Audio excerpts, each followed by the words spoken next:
শ্রী রামকৃষ্ণ বলছেন, ঋষিদের ব্রহ্মজ্ঞান হয়েছিল। বিষয়বুদ্ধি লেশমাত্র থাকলে এই ব্রহ্মজ্ঞান হয় না। ঋষিরা কত খাটত। সকালবেলা আশ্রম থেকে চলে যেত, একলা সমস্ত দিন ধ্যান চিন্তা করত। রাত্রে আশ্রমে ফিরে এসে কিছু ফলমূল খেত। দেখা, শোনা, ছোঁয়া এসবের বিষয় থেকে মনকে আলাদা রাখত, তবে ব্রহ্মকে উপলব্ধি করত। কলিতে অন্নগত প্রাণ, দেহবুদ্ধি যায় না। এ অবস্থায় সো অহম বলা ভালো নয়। সবই করা যাচ্ছে, আবার আমি ব্রহ্ম বলা ঠিক নয়। যারা বিষয় ত্যাগ করতে পারে না, যাদের আমি কোনো মতে যাচ্ছে না, তাদের আমি দাস, আমি ভক্ত এ অভিমান ভালো। ভক্তিপথে থাকলেও তাঁকে পাওয়া যায়। জ্ঞানী নেতি নেতি করে বিষয়বুদ্ধি ত্যাগ করে, তবে ব্রহ্মকে জানতে পারে। যেমন সিঁড়ির ধাপ ছাড়িয়ে ছাড়িয়ে ছাদে পৌঁছানো যায়। কিন্তু বিজ্ঞানী, যিনি বিশেষ রূপে তাঁর সঙ্গে আলাপ করেন, তিনি আরও কিছু দর্শন করেন। তিনি দেখেন ছাদ যে জিনিসের তৈরি, সেই ইট, চুন, সুরকিতেই সিঁড়ি তৈরি। নেতি নেতি করে যাকে ব্রহ্ম বলে বোধ হয়েছে, তিনি জীবজগৎ হয়েছেন। বিজ্ঞানী দেখে যিনি নির্গুণ, তিনি সগুণ। ছাদে অনেকক্ষণ লোক থাকতে পারে না, আবার নেমে আসে। যারা সমাধিস্থ হয়ে ব্রহ্ম দর্শন করেছেন, তাঁরাও নেমে এসে দেখেন যে জীবজগৎ তিনিই হয়েছেন। সারেগামা পাধানি নিতে অনেকক্ষণ থাকা যায় না, আমি যায় না। তখন দেখে তিনিই আমি, তিনিই জীবজগৎ সব। এরই নাম বিজ্ঞান। জ্ঞানের পথও পথ, জ্ঞান ভক্তির পথও পথ, আবার ভক্তির পথও পথ। জ্ঞানযোগও সত্য, ভক্তিপথও সত্য। সব পথ দিয়ে তার কাছে যাওয়া যায়। তিনি যতক্ষণ আমি রেখে দেন, ততক্ষণ ভক্তিপথই সোজা। বিজ্ঞানী দেখে ব্রহ্ম অটল, নিষ্ক্রিয়, সুমেরুবৎ। এই জগৎ সংসার তার সত্য, রজস, তম 3 গুণে হয়েছে। তিনি নির্লিপ্ত। বিজ্ঞানী দেখে যিনি ব্রহ্ম, তিনিই ভগবান। যিনি গুণাতীত, তিনি সরৈশ্বর্যপূর্ণ ভগবান। এই জীব জগৎ, মন, বুদ্ধি, ভক্তি, বৈরাগ্য, জ্ঞান এসব তাঁর ঐশ্বর্য। তারপর তিনি হেসে বললেন, যে বাবুর ঘর দুয়ার নেই, হয়তো বিকিয়ে গেল, সে বাবু কিসের বাবু? ঈশ্বর সরৈশ্বর্যপূর্ণ। সে ব্যক্তির যদি ঐশ্বর্য না থাকতো, তাহলে কে মানত? ঠাকুর এবার বললেন, দেখো না, এই জগৎ কি চমৎকার! কত রকম জিনিস, চন্দ্র, সূর্য, নক্ষত্র, কত রকম জীব, বড় ছোট, ভালো মন্দ, কারো বেশি শক্তি, কারো কম শক্তি। বিদ্যাসাগর বললেন, তিনি কি কাউকে বেশি শক্তি, কাউকে কম শক্তি দিয়েছেন? ঠাকুর বললেন, তিনি বিভুরূপে সর্বভূতে আছেন, পিঁপড়েতে পর্যন্ত, কিন্তু শক্তি বিশেষ। তা না হলে একজন লোকে 10 জনকে হারিয়ে দেয়, আবার কেউ একজনের কাছ থেকে পালায়। আর তা না হলে তোমাকেই বা সবাই মানে কেন? তোমার কি শিং বেরিয়েছে দুটো? তোমার দয়া, তোমার বিদ্যা আছে, অন্যের চেয়ে, তাই তোমাকে লোকে মানে, দেখতে আসে। তুমি এ কথা মানো কি না? বিদ্যাসাগর মৃদু মৃদু হাসছেন। ঠাকুর বলছেন, শুধু পাণ্ডিত্যে কিছু না, তাকে পাবার উপায়, তাকে জানার জন্য বই পড়া। একটি সাধুর পুঁথিতে কি আছে? একজন জিজ্ঞাসা করলে। সাধু খুলে দেখালে। পাতায় পাতায় ওম রাম লেখা রয়েছে, আর কিছুই লেখা নেই। গীতার অর্থ কি? 10 বার বললে যা হয়। গীতা গীতা 10 বার বলতে গেলে ত্যাগী ত্যাগী হয়ে যায়। গীতায় এই শিক্ষা, হে জীব, সব ত্যাগ করে ভগবানকে লাভ করবার চেষ্টা করো। সাধুই হোক, সংসারেই হোক, মন থেকে সব আসক্তি ত্যাগ করতে হয়। চৈতন্যদেব যখন দক্ষিণে তীর্থভ্রমণ করছিলেন, দেখলেন একজন গীতা পড়ছেন, আরেকজন একটু দূরে বসে শুনছে আর কাঁদছে, জলে চোখ ভেসে যাচ্ছে। চৈতন্যদেব জিজ্ঞাসা করলেন, তুমি এইসব বুঝতে পারছো? সে বলে, ঠাকুর, আমি শ্লোক টুক কিছুই বুঝতে পারছি না। তিনি জিজ্ঞাসা করলেন, তবে কেন কাঁদছ? ভক্তটি বললে, আমি দেখছি অর্জুনের রথ, আর তার সামনে ঠাকুর আর অর্জুন কথা করছেন, তাই দেখে আমি কাঁদছি। শ্রীরামকৃষ্ণ বললেন, বিজ্ঞানী কেন ভক্তি নিয়ে থাকে? এর উত্তর এই যে আমিত্ব যায় না। সমাধি অবস্থায় যায় বটে, কিন্তু আবার এসে পড়ে। আর সাধারণ জীবের অহং যায় না। অসত্য গাছ কেটে দাও, আবার তার পরদিন ফেকড়ি বেরিয়েছে। জ্ঞান লাভের পরও আবার কোথা থেকে আমি এসে পড়ে। স্বপনে বাঘ দেখেছিলে, তারপর জাগলে তবুও তোমার বুক দূর করছে। জীবের আমি নিয়েই তো যত যন্ত্রণা। গরু হাম্বা হাম্বা করে, তাই তো অত যন্ত্রণা। লাঙলে জোরে রোদ বৃষ্টি গায়ের ওপর দিয়ে যায়, আবার কষাইয়ে কাটে, চামড়ায় জুতো হয়, ঢোল হয়, তখন খুব পেটায়। সবাই মিলিত হাসি, তবুও নিস্তার নেই। শেষে নাড়ি ভুঁড়ি থেকে তাঁত তৈরি হয়, সেই তাঁতে ধুনুরির যন্ত্র হয়। তখন আর আমি বলে না, তখন বলে তুহু তুহু, অর্থাৎ তুমি তুমি। যখন তুমি তুমি বলে, তখন নিস্তার। হে ঈশ্বর, আমি দাস, তুমি প্রভু, আমি ছেলে, তুমি মা। রাম জিজ্ঞাসা করলেন, হনুমান, তুমি আমায় কিভাবে দেখো?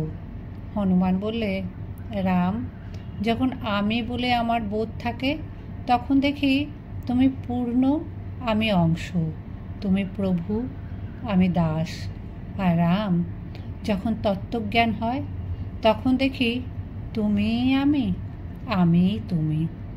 সেব্য সেবক ভাবই ভালো, আমি তো যাবার নয়, তবে থাক শালা দাস আমি হয়ে।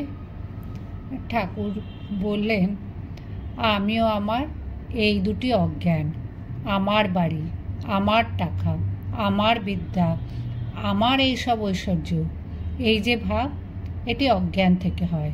হে ঈশ্বর, তুমি কর্তা, আর এসব তোমার জিনিস। বাড়ি, পরিবার, ছেলে পুলে, লোকজন, বন্ধুবান্ধব, এসব তোমার জিনিস। এ ভাব জ্ঞান থেকে হয়। মৃত্যুকে সর্বদা মনে রাখা উচিত।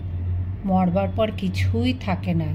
এখানে কতগুলি কর্ম করতে আসা, যেমন পাড়াগাঁয় বাড়ি, কলকাতায় কর্ম করতে আসা। বড় মানুষের বাগানের সরকার, বাগান যদি কেউ দেখতে আসে, তা বলে, এই বাগানটি আমাদের, এই পুকুর আমাদের পুকুর। কিন্তু কোনো দোষ দেখে বাবু যদি ছাড়িয়ে দেয়, তার আমের সিন্দুকটা নিয়ে যাওয়ার যোগ্যতা থাকে না। দারোয়ানটিকে দিয়ে সিন্দুকটা পাঠিয়ে দেয়। ভগবান দুই কথায় হাসেন। কবিরাজ যখন রোগীর মাকে বলে, মা, ভয় কি, আমি তোমার ছেলেকে ভালো করে দেব, তখন একবার হাসেন। এই বলে হাসেন, আমি মারছি, আর এ কিনা বলে আমি বাঁচাবো। কবিরাজ ভাবছে আমি কর্তা, ঈশ্বর যে কর্তা এ কথা ভুলে গেছে। তারপর যখন দুই ভাই দড়ি ফেলে জায়গা ভাগ করে আর বলে, এদিকটা আমার ওদিকটা তোমার, তখন ঈশ্বর আর একবার হাসেন। এই মনে করে হাসেন, আমার জগৎ ব্রহ্মাণ্ড, কিন্তু ওরা বলছে এ জায়গা তোমার আর আমার। তাকে কি বিচার করে জানা যায়? তার দাস হয়ে, তার শরণাগত হয়ে তাকে ডাকো। শ্রীরামকৃষ্ণ বিদ্যাসাগরের প্রতি সহাস্যে বলেন, আচ্ছা, তোমার কি ভাব? বিদ্যাসাগর মৃদু মৃদু হাসছেন, বললেন, আচ্ছা, সে কথা আপনাকে একলা একদিন বলবো। শ্রীরামকৃষ্ণ সহাস্যে বললেন, তাকে পাণ্ডিত্য দিয়ে বিচার করে জানা যায় না। ঠাকুর প্রেমোন্মত্ত হয়ে গান ধরলেন। কে জানে কালী কেমন, স্বরদর্শনে না পায় দর্শন। গান থামিয়ে ঠাকুর বললেন, দেখলে কালীর উদরে ব্রহ্মাণ্ড ভাণ্ড প্রকাণ্ড, আর বলছে স্বরদর্শনে না পায় দর্শন। পাণ্ডিত্যে তাকে পাওয়া যায় না, বিশ্বাস আর ভক্তি চাই। বিশ্বাসের কত জোর শোনো। একজন লঙ্কা থেকে সমুদ্র পার হবে, বিভীষণ বলে এই জিনিসটি কাপড়ের খুঁটে বেঁধে নাও, তাহলে নির্বিঘ্নে চলে যাবে, জলের উপর দিয়ে চলে যেতে পারবে। কিন্তু খুলে দেখো না, খুলে দেখতে গেলেই ডুবে যাবে। সে লোকটা সমুদ্রের উপর দিয়ে বেশ চলে যাচ্ছিল, বিশ্বাসের এমন জোর। খানিক পর গিয়ে ভাবছে বিভীষণ এমন কি জিনিস বেঁধে দিলেন যে জলের উপর দিয়ে চলে যেতে পারছি। এই বলে কাপড়ের খুঁটটি খুলে দেখে শুধু রাম নাম লেখা একটি পাতা রয়েছে। সে ভাবলে এই জিনিস, ভাবাও যা, অমনি ডুবে যাওয়া। কথায় বলে হনুমানের রাম নামে এত বিশ্বাস যে বিশ্বাসের গুণে সাগর লঙ্ঘন করলে, কিন্তু স্বয়ং রামের সাগর বাঁধতে হলো। যদি তাঁর প্রতি বিশ্বাস থাকে তাহলে পাপই করুক আর মহাপাতকই করুক, কিছুতেই ভয় হয় না। ঠাকুর শ্রীরামকৃষ্ণ ভক্তের ভাব আরোপ করে ভাবে মাতোয়ারা হয়ে বিশ্বাসের মাহাত্ম্য গাইছেন। আমি দুর্গা দুর্গা বলে মা যদি মরি, আখেরে এ দিনে না তারও কেমনে জানা যাবে গো শঙ্করী। নাসি গো ব্রাহ্মণ, হত্যা করি ভ্রূণ, সুরাপান আদি বিনাশী নারী। এসব পাতক না ভাবি তিলেক, ব্রহ্মপদ নিতে পারি। ঠাকুর বললেন বিশ্বাস আর ভক্তি, তাকে ভক্তিতে সহজে পাওয়া যায়, তিনি ভাবের বিষয়। ঠাকুর আবার গান ধরলেন, মন কি তত্ত্ব করে তাঁরে, যেন উন্মত্ত আধার ঘরে। সে যে ভাবের বিষয়, ভাব ব্যতীত অভাবে কি ধরতে পারে। গান গাইতে গাইতে ঠাকুর সমাধিস্থ হয়েছেন, হাত অঞ্জলিবদ্ধ, শরীর উন্নত ও স্থির, চোখ দুটি স্পন্দনহীন। সেই বেঞ্চের উপর পশ্চিমাস্য হয়ে পা ঝুলিয়ে বসে আছেন। সকলে উদ্গ্রীব হয়ে এক অদ্ভুত অবস্থা দেখছেন। পণ্ডিত বিদ্যাসাগরও নিস্তব্ধ হয়ে এক দৃষ্টে তাকিয়ে আছেন। ঠাকুর প্রকৃতিস্থ হলেন, দীর্ঘ নিঃশ্বাস ফেলে আবার সহাস্যে কথা বলছেন। ঠাকুর বলছেন ভাব ভক্তি এর মানে তাকে ভালোবাসা। যিনি ব্রহ্ম তাকে মা বলে ডাকছে। প্রসাদ বলে মাতৃভাবে আমি তত্ত্ব করি জাঁড়ে, সেটা চাতরে কি ভাঙবো হাঁড়ি, বোঝ না রে মন ঠাড়ে ঠোরে। রামপ্রসাদ মনকে বলছে ঠাড়ে ঠোরে বুঝতে। এই বুঝতে বলছে যে বেদে যাকে ব্রহ্ম বলেছে তাকেই আমি মা বলে ডাকছি। যিনি নির্গম তিনিই সগুণ, যিনি ব্রহ্ম তিনিই শক্তি। যখন নিষ্ক্রিয় বলে বোধ হয় তখন তাকে ব্রহ্ম বলি। যখন ভাবি সৃষ্টি স্থিতি প্রলয় করেছেন তাকে আদ্যা শক্তি বলি, কালী বলি। ব্রহ্ম আর শক্তি অভেদ, যেমন অগ্নি আর দাহিকা শক্তি। অগ্নি বললেই দাহিকা শক্তি বোঝা যায়, দাহিকা শক্তি বললেই অগ্নি বোঝা যায়। একটিকে মানলেই আরেকটিকে মানা হয়ে যায়। তাকেই মা বলে ডাকা হচ্ছে। মা বড় ভালোবাসার জিনিস কিনা। ঈশ্বরকে ভালোবাসতে পারলেই তাকে পাওয়া যায়। ভাব ভক্তি ভালোবাসা আর বিশ্বাস। আর একটা গান শোনো, ভাবিলে ভাবের উদয় হয়, ও সে যেমন ভাবো তেমনই লাভ, মূল সে প্রত্যয়। কালীপদ সুধা হ্রদে চিত্ত যদি রয়, যদি চিত্ত ডুবে রয়, তবে পূজা হোম যাগ যজ্ঞ কিছুই কিছু নয়। চিত্ত তদ্গত হওয়া, তাকে খুব ভালোবাসা। সুধা হ্রদ কিনা অমৃতের হ্রদ, ওতে ডুবলে মানুষ মরে না, অমর হয়। কেউ কেউ মনে করে বেশি ঈশ্বর ঈশ্বর করলে মাথা খারাপ হয়ে যায়। তা নয়, এ যে সুধা হ্রদ, অমৃতের সাগর। বেদে তাকে অমৃত বলেছে। এতে ডুবে গেলে মরে না, অমর হয়। শ্রীরামকৃষ্ণ বললেন পূজা হোম যাগ যজ্ঞ কিছুই কিছু নয়। যদি তার উপর ভালোবাসা আসে তাহলে আর এসব কর্মের বেশি দরকার নেই। যতক্ষণ হাওয়া পাওয়া যায় না ততক্ষণেই পাখার দরকার। যদি দক্ষিণা হাওয়া আসে পাখা রেখে দেওয়া যায়, আর পাখার কি দরকার? তুমি যেসব কর্ম করছো এসব সৎ কর্ম। যদি আমি কর্তা এই অহংকার ত্যাগ করে নিষ্কামভাবে করতে পারো তাহলে খুব ভালো। এই নিষ্কাম কর্ম করতে করতে চিত্ত শুদ্ধি হয়, ঈশ্বরেতে ভক্তি ভালোবাসা আসে, ঈশ্বর লাভ হয়। কিন্তু যত তার উপর ভক্তি ভালোবাসা আসবে ততই তোমার কর্ম কমে যাবে। গৃহস্থের বউ পেটে যখন ছেলে হয় শাশুড়ি তার কর্ম কমিয়ে দেয়, যতই মাস বাড়ে শাশুড়ি কর্ম কমায়। 10 মাস হলে আদপে কর্ম করতেই দেয় না, পাছে ছেলের কোনো হানি হয়, প্রসবের কোনো ব্যাঘাত হয়। তুমি যেসব কর্ম করছো এতে তোমার নিজের উপকার।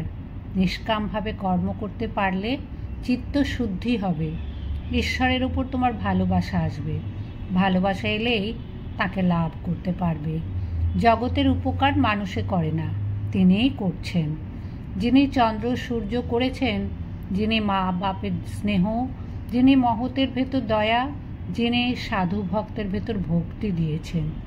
যে লোক কামনা শূন্য হয়ে কর্ম করবে সে নিজের মঙ্গল করবে। অন্তরে সোনা আছে, এখনো খবর পাওনি, একটু মাটি চাপা আছে। যদি একবার সন্ধান পাও অন্য কাজ কমে যাবে। গৃহস্থের বউর ছেলে হলে ছেলেটিকেই নিয়ে থাকে, ওইটিকে নিয়েই নাড়াচড়া, আর সংসারের কাজ শাশুড়ি করতে দেয় না। সকলে হাসতে লাগলো। ঠাকুর বললেন, আরও এগিয়ে যাও। কাঠুরে কাঠ কাটতে গিয়েছিল। ব্রহ্মচারী বলে, এগিয়ে যাও। এগিয়ে গিয়ে দেখে চন্দন গাছ। আবার কিছুদিন পরে ভাবলে তিনি এগিয়ে যেতে বলেছিলেন, চন্দন গাছ পর্যন্ত তো যেতে বলেননি। এগিয়ে গিয়ে দেখে রূপোর খনি। আবার কিছুদিন পরে এগিয়ে গিয়ে দেখে সোনার খনি, তারপর কেবল হীরা মানিক। এইসব নিয়ে একেবারে আন্ডিল হয়ে গেল। নিষ্কাম কর্ম করতে পারলে ঈশ্বরে ভালোবাসা হয়, ক্রমে তাঁর কৃপায় তাকে পাওয়া যায়, ঈশ্বরকে দেখা যায়, তার সঙ্গে কথা কওয়া যায়। যেমন আমি তোমার সঙ্গে কথা করছি। সকলে নিঃশব্দ, যেন সাক্ষাৎ বাগবাদিনী শ্রীরামকৃষ্ণের জিহ্বাতে অবতীর্ণ হয়ে বিদ্যাসাগরকে উপলক্ষ করে জীবের মঙ্গলের জন্য কথা বলছেন। রাত্রি 9টা বাজে। ঠাকুর এইবার বিদায় গ্রহণ করবেন। শ্রীরামকৃষ্ণ বিদ্যাসাগরের প্রতি সহাস্যে বলেন, এ যা বললুম বলাই বাহুল্য, আপনি সব জানেন, তবে খবর নেই। বরুণের ভাণ্ডারে কত কি রত্ন আছে, বরুণ রাজার খবর নেই। বিদ্যাসাগর সহাস্যে বলেন, তা আপনি বলতে পারেন। শ্রীরামকৃষ্ণ হাসতে হাসতে বলেন, হ্যাঁ গো, অনেক বাবু জানে না চাকর বাকরের নাম বা বাড়ির কোথায় কি দামি জিনিস আছে। কথাবার্তা শুনে সকলে আনন্দিত, তবে সবাই চুপ করে আছেন। ঠাকুর আবার বিদ্যাসাগরকে সম্বোধন করে কথা শুরু করলেন। একবার বাগান দেখতে যাবেন, রাসমনের বাগান, ভারী চমৎকার জায়গা। বিদ্যাসাগর বললেন, যাব বই কি, আপনি এলেন আর আমি যাব না? শ্রীরামকৃষ্ণ বললেন, আমার কাছে? ছি ছি। বিদ্যাসাগর বললেন, সে কি, এমন কথা বললেন কেন, আমায় বুঝিয়ে দিন। শ্রীরামকৃষ্ণ সহাস্যে বললেন, আমরা জেলে ডিঙি, খাল বিল আবার বড় নদীতেও যেতে পারি, কিন্তু আপনি জাহাজ, কি জানি যেতে গিয়ে চড়াই পাছে লেগে যায়। সকলের হাসি।